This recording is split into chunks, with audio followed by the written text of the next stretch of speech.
Hey guys, welcome back to Skylanders Ring of Heroes. This one, we're going to talk about who to use your resources on. That's the Omnigems and your guild requests, and who you should be building.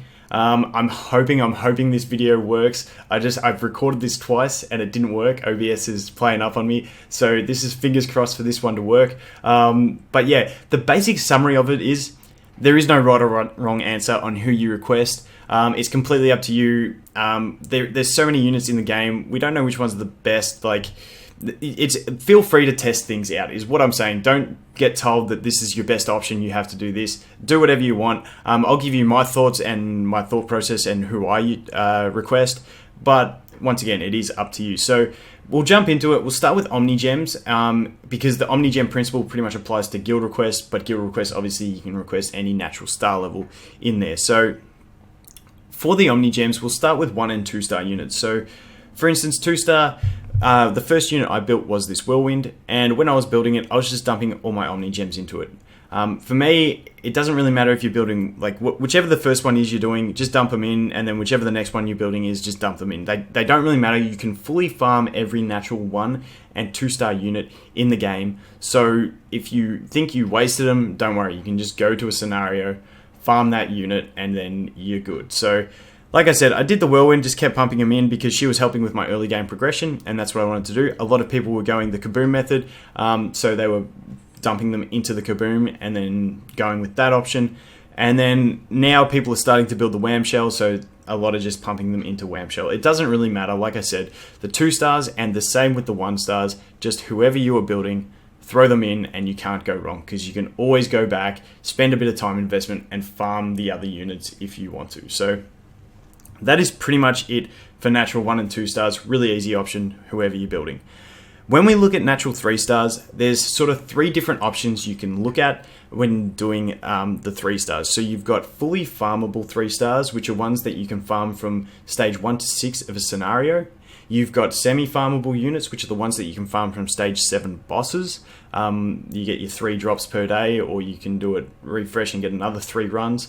And then you've also got your non-farmable at all units, which are 3 star units that you cannot farm from any stage anyway, so you can only summon them. For me personally, I will never use my Omnigems on a fully farmable 3 star unit, just because I know that I can always go to that scenario, invest a couple days in some energy, or in Boomer's case, 5 days and a lot of energy, and I can get those shards. So I got my Boomer to 6 star Awaken +3 so far. I haven't used any Omnigems on him just because, once again, like I said, I know I can go and get those at any time. Whereas other units, sort of, if we go to the next level of usage, which is the semi-farmable units, I did use some on Light Jetvac, and I also used some on Stealth Elf at the start of the game. Now, Stealth Elf I did them on at the start of the game because she is amazing for progression, and I really wanted to push her to be 6 star as soon as possible, and I have no regrets about that. She's a fantastic unit early game, and she's been working really well for me. So she's the one I did first. The next one I put some into was the Light Jetvac, just because he's one that I really wanted to test out. Turns out at 5 star he's not quite enough. He is one that I think would be a great option for a lot of people to do. I think Bry, who did the B10 clear team with him, Igniter and Kaboom, showed that he's an amazing unit. That was 6 star Awaken and had skill ups. I feel like this guy really does need skill ups and to be 6 star to work effectively. He really wants those extra levels to get to 70 to increase his heal, and also the skill ups make him so much better. His heal being 6 mana cost at base is just super expensive and really doesn't work the synergy into a team too well yet. But yeah, he is a great option. I definitely think he would be one of my highly recommended ones to do. But once again, you can do whatever you want. Currently, what I am using my Omnigems on is Deja Vu. So she's that one that I used in my earlier video talking about how I was using her at 3 star in B9. She just seems like she has an amazing versatile kit. And I really want to build her and test her in B10 eventually. She may not be that good. I think Light Jetvac may be better in B10, but she's just one that I'm really interested in at the moment, and I really want to test her out and get some proper testing and put some videos out about her. So she is what I'm requesting at the moment, and she falls into that category of not being farmable at all. You can't farm her from any scenario, so she is a fairly efficient one to do because otherwise I wouldn't be getting shards and wouldn't be able to test her at all. So like I said, she's maybe not as good as Light Jetpack, but that's the way I'm going. Once again, you can choose whatever you want. As we move into the 4-star units, 4-star units is where it sort of shakes up a bit, and it just becomes basically whatever you want to try and build. Not many people, it's all theory crafting for the 4-stars. I don't think many people have actually maxed out many 4-stars to know which ones are the best. Once again, with 4-stars, you do have some that are semi-farmable from those hard mode stages, and I think some are normal and easy on the bosses. So you can get some of them from there, which means putting your Omnigems into them, you'll probably get them there quicker. If we look at something like my Freeze Blade, I've already got 125, he's already at 4-star plus 3. I could get really value out of that pretty quick by pumping my resources into him and trying to get him 6-star and Awaken as soon as possible. He is actually just an amazing unit that I have a lot of interest in building, but I don't think he's the one I'm going to go for. The one I change my mind so much, so I don't know, I may change my mind tomorrow and go for something different. That's why I'm just holding on to my 4-star and 5-star Omnigems at the moment, because my mind keeps changing on what I want to build. But the one I'm really looking at the moment is Flarewolf. I think he has great potential in B10, and PvE progression is the most important thing to me in this game. Once you can farm the best level runes, that's when you can do the best in PvP. PvP is the end game vision for me. But to get to that end game vision, I've got to move through the PvE progression, and that's why I'm looking at this guy. So I'll give you a little recap on why I'm looking at him. Basically, this skill 2 and skill 3, great combo. He's got a self-attack buff and a charge skill that ignores defense by 50%. Really good combo, really good combo. Also a passive to put explode on the enemy when an attack lands.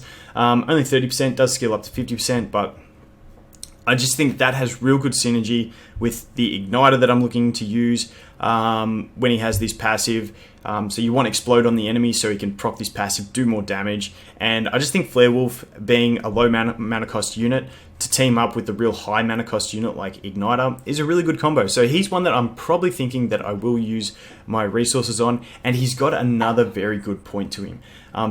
This is another reason that I really like him, and it could be something to consider when you're choosing your Nat 4 or Nat 5 unit to put your Omnigems into, and that is, I don't need him awakened. Yes, the awakening would be fantastic for the stat boost, but the skill that he awakens into is not the skill that I'm going to use. So I'm going to use his other 2 skills, which means I don't need to awaken him to get the functionality out of him. So that is another plus side on him. I can get to testing him quicker. He's also semi-farmable from a boss stage, so I can get more shards for him quicker. So he'll be one that hopefully I'll be able to test in the not too distant future. I'm tipping a couple more weeks of grinding and getting some more Omnigems, and I might be able to 6-star him. So as you can see, if I go to my Omnigems, there we go. I've already got, if I max that, those will give me, if I hit the max, 107, and then these ones will give me another 10. So that's 117 extra shards I can already get. Still a long way off, but once again, I can farm him every day from the hard. I think he's on the normal mode scenario, so that is awesome. As we move into, like I said, 4-stars, whatever you want. Just pick one, go for it, and I'd personally wait until you're at the stage where you can actually 6-star a unit and then decide what you want to do then. Otherwise, if you're like me and you keep changing your mind, you might end up spreading them out and getting nothing maxed out. Into 5-stars, the one I'd personally choose, once again, whatever you like, but the one I would personally choose once I summon him is going to be the Spitfire. I just think he's got an amazing kit, and once again, looking at that B10 sort of progression, he's another... He just basically fits exactly like Flarewolf. First of all, he has a crit damage leader skill, which is usable everywhere, good for arena, good for dungeons. I'm thinking about a crit damage build for an igniter, so crit damage would be nice. He's got the passive attack buff, great for arena. I think it skills up to 80% chance, which is really nice. So great for arena, great for dungeons again, great for getting speed runs. And then he's got this charge skill. It's an AoE and it has 0 mana cost. Mana efficiency is something I always look for. And then he's got AoE bombs on a 1 mana cost. It's another super mana efficient, has bombs, synergizes real well with that igniter. It's just a really good kit. And then the real kicker for it is his awakening skill is the first skill, which is the one I wouldn't be using in these teams. So I can 6-star him, get those effective stats by getting him to level 70. Yes, the stats from awakening would be good, but he will still be very usable just at 6-star non-awakened. So that's who I'm looking at using. Once again, choose who you like. That's it for Omnigems. As for guild requests are fairly similar in the way I think about it to Omnigems. but there's the one difference, which it's the one request you get to do a day, and you have to choose between the different natural star levels. Now, for natural 1 stars, you get 10 shards, 2 stars, you get 6, 3 stars, you get 4, 4 stars, you get 2, and 5 stars, you get 1 shard. So there's that differing level to try and even out the fairness of it. Once again, I wouldn't do a 3-star that I can fully farm just because I know I can farm it. There's nothing wrong with doing it. That's just the way I look at it. I also wouldn't do a 1-star or a 2-star unit because they do have fairly decent drop rates and they're much easier to farm. And once again, if you want them, you can always just go target them. So that's my personal opinion.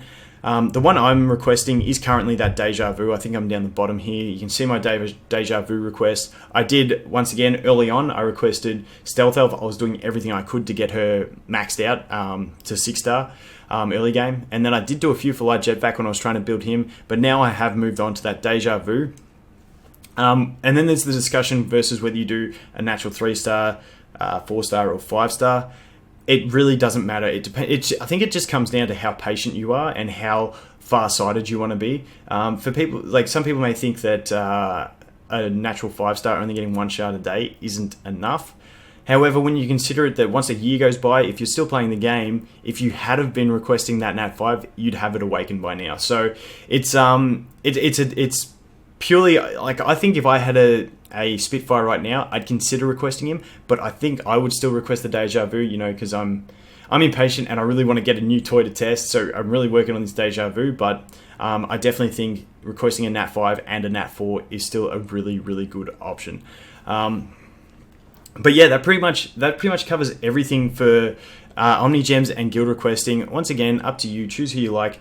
We haven't tested every unit, so you never know. You might test that unit that no one is requesting or using their Omnigems on, and it may be the best unit. It maybe just might work, and you might look like a genius. So don't be afraid to experiment. But that's it for this one, guys. Thanks for watching, and I look forward to seeing you in the next one. Cheers.